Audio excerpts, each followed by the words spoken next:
Nagpahayag ng matinding pakikiramay ang pamahalaang panlalawigan ng Maguindanao del Norte sa pamilya ng isang 11 taong gulang na student-athlete mula sa Lamitan City, Basilan, na nasawi sa gitna ng ginaganap na Barma Ami 2026 sa bayan ng Parang.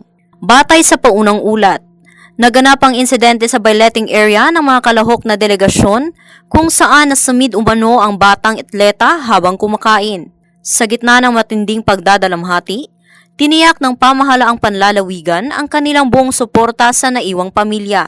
Agad na ipinag-utos ang pagbibigay ng tulong at assistance, katuwang ang mga organizer at iba pang kaugnay na tanggapan upang matugunan ang pangangailangan ng pamilya sa lalong madaling panahon. Binigyang diin din ng pamahalaan ang kanilang pananagutan sa kaligtasan ng bawat kabataang kalahok sa mga ganitong aktibidad.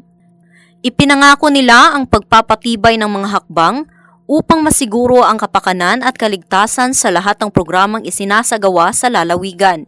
Nakikiisa ang buong lungsod ng Lamitan at ang mga komunidad ng Bangsamoro sa pagdadalamhati sa malungkot na pangyayaring ito. Mananatiling alaala ang dedikasyon, disiplina at mga pangarap ng nasawing atleta bilang bahagi ng diwa ng Barmaa. Nananawagan din ang pamahalaan sa publiko na patuloy na mag-alay ng panalangin, malasakit at suporta sa naulilang pamilya sa panahong ito ng pagsubok.